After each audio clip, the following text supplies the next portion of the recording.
بتایا جاتا ہے کہ یہ گاڑی پیٹرول سے چلے گی کہ ڈیزل سے چلے گی، کس سے چلے گی، فیول کیا ہوگا اس کے اندر، تو یہ تمام چیزیں بتائی جاتی ہیں. تو خریدنے والا کار مند وہی ہے جو اس میں دیے ہوئے انسٹرکشنز کو فالو کرے. گاڑی اگر ڈیزل کی ہے تو کیا ڈالنا چاہیے؟ ڈیزل ہی ڈالے. اگر پیٹرول کی ہے تو وہی ڈالے. لیکن اگر کوئی بندہ لا کر کے اس کو رائی کا تیل ڈال دیا، گھی ڈال کر کے چلانا چاہ رہا ہے، تو کیا چل سکے گی؟ چند دنوں کے بعد اس گاڑی کی حالت جو ہونی ہے وہ سب کو پتہ ہے. اسی طرح سے بلا تشبیہ و بلا تمثیل، انسان کے جسم کے اندر کیا جانا چاہیے اور کیا نہیں جانا چاہیے یہ جسم بنانے والا ہی بہتر جانتا ہے. اللہ رب العزت نے اس جسم کو بنایا اور وہی جانتا ہے کہ اس کے لیے کون سی چیز سوٹیبل ہے. تو اللہ نے فرما دیا کلوا مما رزقکم اللہ حلالا طیبا، تم کھاؤ اللہ کے دیے ہوئے رزق میں سے پاکیزہ حلال چیزیں. تمہارے لیے حرام چیزیں نہیں رکھی گئیں. حرام کیا کیا چیزیں؟ ہر نجس چیز حرام ہے تمہارے لیے، جو بھی نجاست ہو وہ حرام ہے. اس کے علاوہ بھی بہت ساری چیزیں ایسی ہیں جانوروں میں، کھانے کی چیزوں میں بہت ساری. ایک تو ناپاک چیز حرام ہوتی ہے، مثال کے طور پر پیشاب پاخانہ، یہ سب غلاظتیں ہیں، یہ نجاستیں ہیں. ان سے ملوث جو بھی چیز ہے وہ نجس ہے، حرام ہے. کتا ہمارے لیے نجس ہے، حرام ہے. اسی طرح کے خنزیر ہمارے لیے حرام ہے کیونکہ وہ نجس ہے.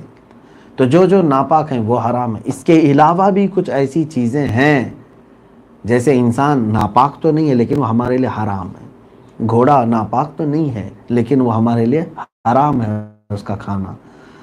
اب ان کے علاوہ پاک چیزیں بھی ہیں دیکھنے میں، جیسے چاول پاک چیز ہی تو ہے، دال پاک چیز ہی تو ہے، لیکن وہی اگر چرا کر کے کھایا تو یہ حرام ہو جائے گی. وہ تو پاک ہے لیکن کسی سے غصب کر کے کھا لیا تو یہ حرام ہے. اسی طرح کے مال آپ محنت کر کے لا رہے ہیں 100 روپے دن میں، وہ حلال ہے آپ کے لیے. وہی 100 روپے کی نوٹ آپ نے سود میں کمایا تو وہ کیا ہو گئی؟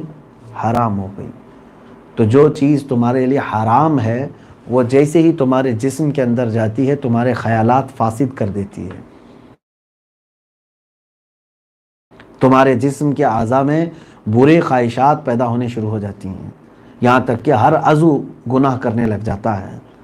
رزق جب خراب اندر جاتا ہے تو اس کے بعد برائیوں کا ایک شعلہ نکلتا ہے.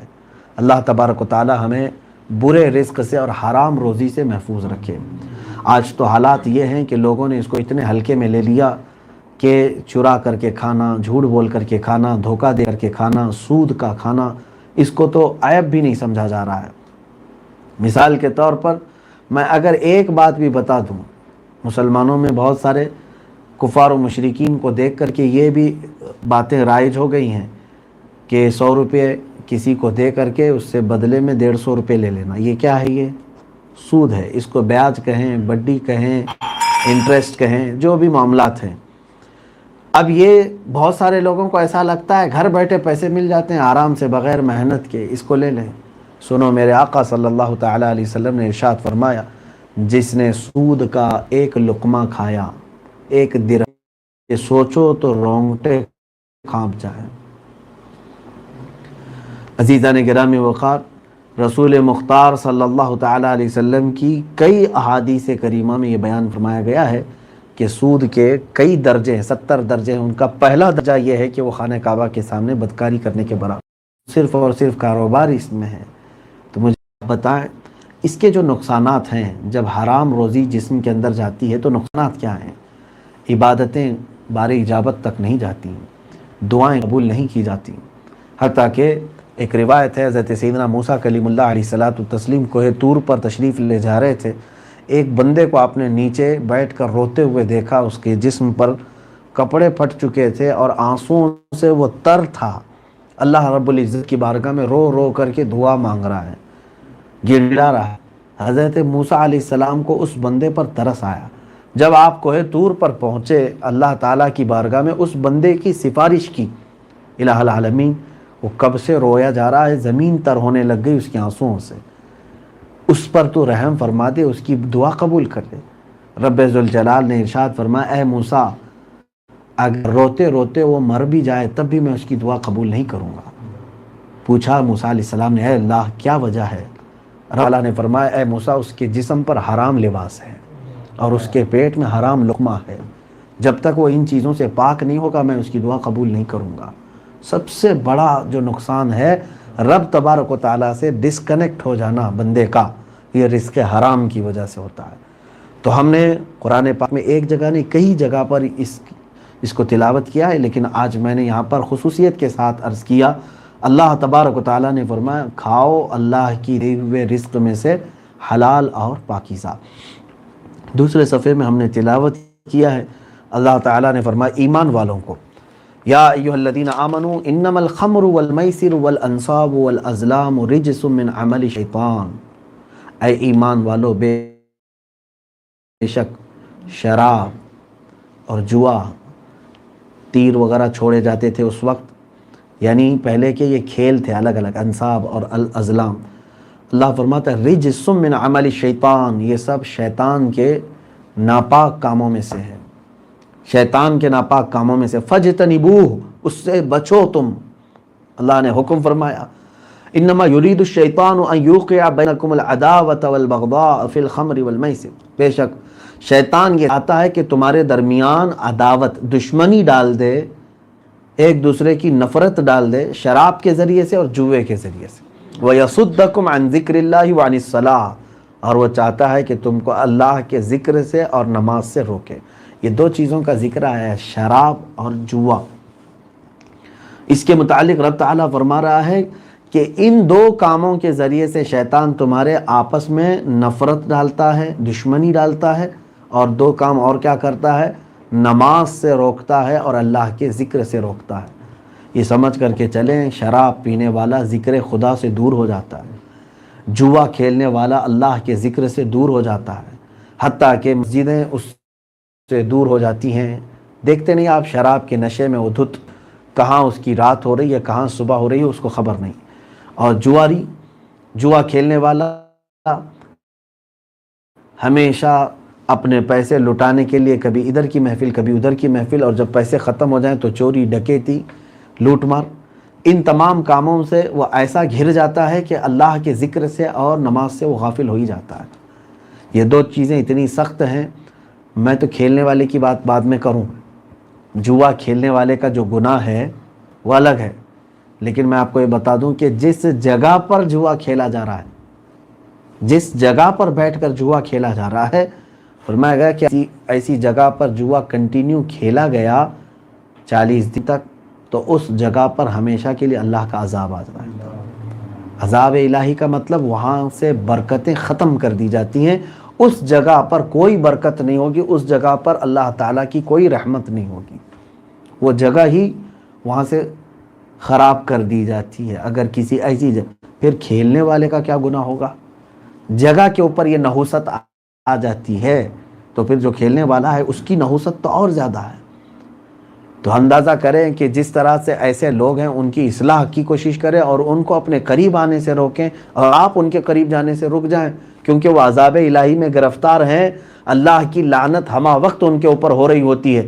جس وقت آپ ان کے ساتھ جا کر بیٹھیں گے لعنت الہی ان پر اتر رہی ہو، آپ پر بھی وہ لعنت اترے گی، کیونکہ صحبت میں بیٹھے ہو آپ۔ ان تمام چیزوں سے، اور شراب کے متعلق یہ ہے کہ شراب پینے والا آج اگر نہیں چھوڑو گے تم تو کل قیامت کے دن تمہارے لیے دردناک عذاب ہے۔ فرمایا گیا کہ سارے محشر میں موجود مجرمین جہنمیوں کا خون اور پیپ انہیں پکا کر کے پلایا جائے گا۔ شراب پینے والوں کے لیے یہ سخت ترین عذاب ہے۔ یہ اندازہ رہنا چاہیے، ہماری باتیں ان تک بھی پہنچائیں جو اندھا دھند اس راستے پر چل پڑے ہیں۔ ہمارا یہ کام نہیں ہے، یہ دنیا لہو و لعب کے لیے سجائی گئی ہے، کفار و مشرکین کے لیے جنت ہو سکتی ہے لیکن مومنین کے لیے نہیں۔ وہ بھی آیت ہم نے آج تلاوت کی، انما الحیات الدنیا لعب و لعب وللدار الآخرۃ خیر للذین اتقوا، اللہ فرماتا ہے بے شک دنیا کھیل اور کود کی جگہ ہے، اور عقل والے جانتے ہیں کہ آخرت کا گھر سب سے بہتر ہے۔ جس نے تقوی اختیار کیا اسے معلوم ہے کہ آخرت کا گھر ہی ہمارا ہمیشہ کا گھر ہے۔ یہ رکھی گئی ہے۔ وسلم فرماتے ہیں دنیا اگر اللہ تعالیٰ کو ایک مچھر کے بال کے برابر بھی پسند ہوتی، مچھر کے پر کے برابر بھی اگر دنیا اللہ کو پسند ہوتی تو یہ دنیا کبھی اللہ کافر کو نہیں، اللہ نے کس کے لیے بنا ہے؟ مومن کے لیے بنا ہے۔ دنیا اگر پسندیدہ ہوتی اللہ کی بارگاہ میں تو کافروں کو اللہ تعالیٰ دنیا کبھی نہیں دیتا، اور جو آفات ہمارے اندر آئی ہیں وہ سب دنیا طلبی کی وجہ سے ہی آئی ہیں۔ ایک دن ہمیں یہاں رخصت ہونا ہے اور بہت جلد ہمارے لیے دستک آنے والی ہے، سب کا سب اسی طرح چھوڑ کر کے تم چلے جاؤ گے، تمہارے پیچھے جتنی چیزیں تھیں وہ سب وہ دھری کی دھری رہ جائیں گی۔ اور آیتیں ہم نے تلاوت کی ہیں، اللہ تبارک و تعالیٰ نے اس بارے میں جو ہمارے لیے ارشاد فرمایا، خاص طور پر ایک آیت ہے جو میں بسا اوقات اکثر عرض بھی کرتا رہتا ہوں، آج اس کو پھر سے سن لیں۔ اللہ فرماتا ہے فَلَمَّا نَسُوا مَا ذُكِّرُوا بِهِ فَتَحْنَا عَلَيْهِمْ أَبْوَابَ كُلِّ شَيْءٍ حَتَّى إِذَا فَرِحُوا بِمَا أُوتُوا فَأَخَذْنَاهُمْ بَغْتَةً فَإِذَا هُمْ مُبْلِسُونَ۔ اللہ فرماتا ہے جب لوگ بھول جائیں اللہ کو، یعنی جو کچھ انہیں دیا گیا ہے وہ سب چیزیں بھول جائیں، اللہ کی نعمتوں کو فراموش کر جائیں۔ اللہ کی نعمت نہیں ہے تمہارے پاس؟ جسم تمہارے لیے اللہ کی نعمت ہے، یہ سارے اعضاء سلامت ہے، اللہ کی نعمت ہے یا نہیں؟ ایمان سب سے بڑی نعمت ہے، اور رسول کریم صلی اللہ علیہ وسلم کی امت میں ہونا سب سے بڑی نعمت ہے۔ جب لوگ بھول جائیں اللہ کی نعمتوں کو، اللہ تعالیٰ کیا فرماتا ہے؟ رب تعالیٰ فرماتا ہے فتحنا علیہم ابواب کل شیء، اللہ فرماتا ہے ہم ان پر خوشیوں کے سارے دروازے کھول دیتے ہیں، سارے دروازے ان کے لیے کھول دیے جاتے ہیں، حتی اذا فرحوا بما اوتوا، یہاں تک کہ جو کچھ دیا گیا اس پہ وہ خوب خوش ہو جائیں، خوب خوش ہو جائیں۔ فاخذناہم بغتہ، پھر اچانک ہم پکڑ کریں گے، اچانک ہم ان کی پکڑ کریں گے۔ پتہ یہ چلا کہ مجرمین کو چھوٹ زیادہ دی جاتی ہے، مومنین کو جلدی پکڑ لیا جاتا ہے۔ اللہ تبارک و تعالیٰ جسے پسند کرتا ہے اس کے جلدی اس کی گرفتاری ہوتی ہے اور اس کو صحیح کر دیا جاتا ہے، لیکن جو فراموش کر گیا اللہ کی نعمتوں کو، ڈھیل پر ڈھیل، ڈھیل پر ڈھیل دی جاتی ہے، یہاں تک کہ اس کے لیے زندگی، حتیٰ کہ سیدنا عمر فاروق رضی اللہ تعالیٰ عنہ کے گھر میں جب خوشی آتی تو آپ رونے لگتے، اے اللہ کہیں یہ میرے گناہوں پر ڈھیل تو نہیں ہے، اللہ تبارک و تعالیٰ کی ڈھیل تو نہیں، سارے گناہ کرنے کے بعد بھی اگر تمہارے ہاں خوشیاں آ رہی ہیں تو سمجھ چلو کہ اللہ نے تمہارے اوپر یہ دروازے کھول دیے ہیں کہ اور تم اس میں ملوث ہو جاؤ گے، پھر ایک دن اچانک ہوگی، اور وہ پکڑ کس حال کی ہوگی وہ اللہ ہی بہتر جانے۔ چوتھے پارے میں ہم نے تلاوت کیا آیات وَلَا يَحْسَبَنَّ الَّذِينَ كَفَرُوا أَنَّمَا نُمْلِي لَهُمْ خَيْرٌ لِأَنفُسِهِمْ إِنَّمَا نُمْلِي لَهُمْ لِيَزْدَادُوا إِثْمًا۔ کفر کرنے والے یہ نہ سمجھیں کہ ہم نے جو انہیں ڈھیل دی ہے یا ان کی بھلائی کے لیے دی ہے، بلکہ اللہ فرماتا ہے لیزدادوا اثما، ہم نے ان کو اس لیے ڈھیل دی ہے تاکہ وہ اور گناہ کر لیں اور پھر ایک ساتھ انہیں چکھایا جائے سارے چیزوں کا عذاب۔ عزیزان نے یہاں پر مجھے ایک بات یاد آتی ہے، سیدنا امام احمد بن حنبل رضی اللہ تعالیٰ، اللہ کی پناہ میں اگر آج کے حالات میں ان کا مطالعہ کر رہا تھا، کاش ایک عالم امام احمد بن حنبل کے نقش قدم پر چل جائے، حق کی گفتگو کرتے کرتے اپنے جسم پر ہزاروں کوڑے کھا گئے، لیکن حق کا اعلان کرتے رہے۔ حکومتوں سے خوف کر کے آج لوگ حق کو چھپانے کی بھی کوشش کر رہے ہیں۔ بہت سارے آج حالات ایسے ہیں میرے عزیزو، میں جو بول رہا ہوں مجھے بھی انجام کی خبر ہے کہ یا تو ہمیں گرفتار کریں گے یا ہمارے ساتھ برا معاملہ کریں گے، لیکن میں علماء کرام کو یہ کہوں گا کہ ذرا امام احمد بن حنبل جیسے لوگوں کی سیرت پڑھ لیں۔ آپ نے اپنے زمانے میں اتنا سٹرگل کیا ہے، اتنی تکلیفیں اٹھائی ہیں، عالم ہو تو ایسا عالم، 5 لاکھ حدیثیں انہیں یاد تھیں امام احمد بن حنبل رضی اللہ عنہ، وقت کے اتنے بڑے محدث کہ ان کی درسگاہ سے ہزاروں محدث پیدا ہوئے، ہزاروں۔ آج بھی اگر ان کی کتاب اٹھا کر کے دیکھیں گے مسند امام احمد بن حنبل، اتنی بڑی کتاب ہے کہ آپ کو زندگی لگ جائے اس پڑھنے کے لیے۔ امام احمد بن حنبل رضی اللہ تعالیٰ عنہ 3 بادشاہوں کا زمانہ دیکھیں ہیں، اور ہر بادشاہ نے آپ پر ظلم کیا ہے، ہر خلیفہ جو بھی آیا اور گرفتار کرتے اور کہا جاتا آپ فتویٰ بدل دو، قرآن کو مخلوق کہو، آپ کہتے نہیں کہہ سکتا میں، یہ اللہ کی صفت ہے، یہ فنا نہیں ہو سکتی۔ اور وہ کہتے تھے اس زمانے کے جو معتزلی تھے، قرآن مخلوق ہے، یہ فنا ہو جائے گا۔ امام احمد بن حنبل فرماتے نہیں، قرآن اللہ کا علم ہے، اگر یہ فنا ہوا تو پھر اللہ کا علم فنا مانا جائے گا، اور اللہ کی کوئی صفت فانی نہیں ہے، وہ باقی ہے، ذات بھی اس کی باقی ہے، اس کی صفات بھی باقی ہے۔ امام احمد بن حنبل رضی اللہ تعالیٰ عنہ فرماتے ہیں کہ کوڑے لگائے جاتے تھے، اور یہاں تک کہ ایک خلیفہ ایسا بھی آیا کہ اس نے نئے نئے جلادوں کو رکھا اور کہا کہ صرف 3 کوڑے لگانا اور ہٹ جانا، کہ تازہ دم ہو کر کے کوڑے لگائے، کیونکہ کنٹینیو ایک آدمی لگاتا رہے گا تو تھک جائے گا، بعد کے کوڑے ہلکے نہ ہو جائیں۔ 3 لگاؤ اور ہٹ جاؤ، پھر دوسرا آئے، پھر وہ تازہ دم ہو، ویسے لگائے۔ امام احمد بن حنبل، کوڑے کے ساتھ آپ کی پیٹھ کا چمڑا نکل کے چلا جاتا تھا۔ اس انداز میں آپ کو تکلیفیں دی گئیں اور آپ ڈٹے رہے، ایک بار 80 کوڑے، ایک بار 100 کوڑے، اس طرح سے کئی مرتبہ آپ کے ساتھ ہوئے، اور غش کھا کر گر جاتے تھے، اب آپ کو لایا گیا۔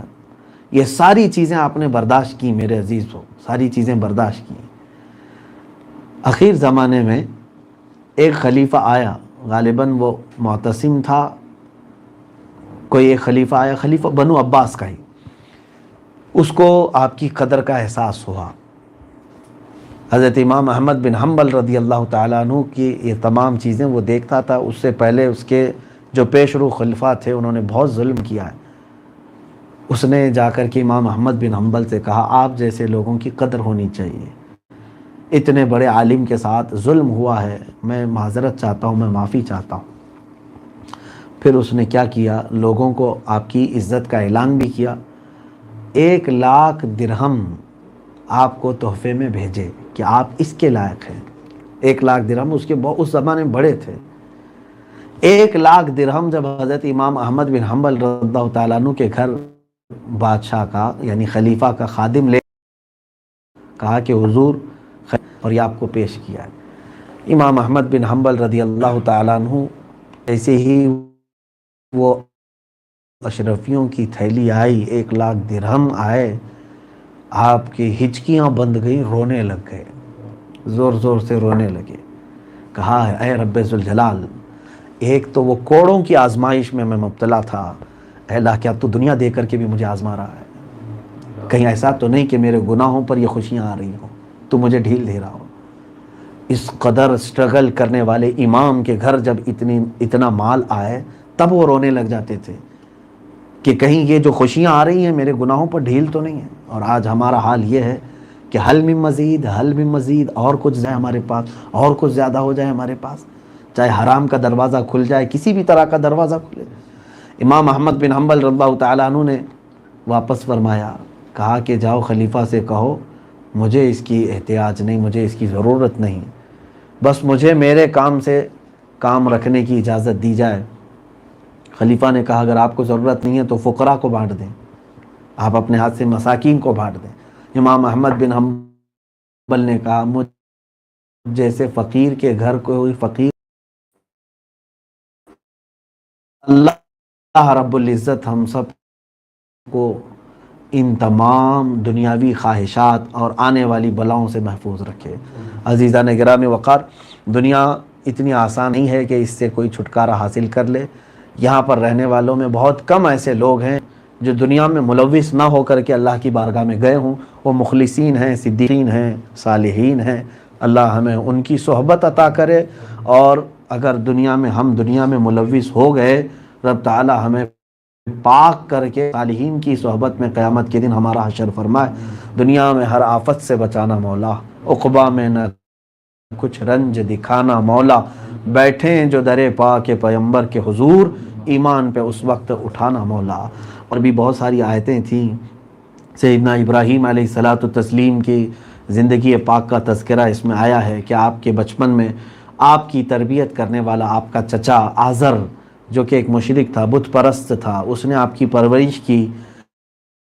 حضرت ابراہیم علیہ السلام اسی کے گھر میں پرورش پاتے رہے، اور اس کے بعد اللہ رب العزت کی وحدانیت کس طرح سے آپ نے اس وقت اپنے آس پاس والوں کو پھیلائی۔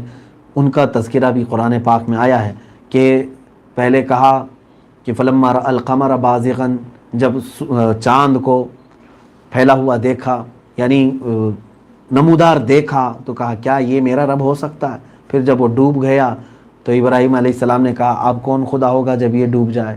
سورج اس سے زیادہ طاقتور تھا تو سورج کی لوگ پوجا کرتے تھے، لوگوں نے کہا یہ ہمارا خدا ہے، تو آپ نے فرمایا کہ جب یہ ڈوب جائے تو پھر کون خدا ہوگا؟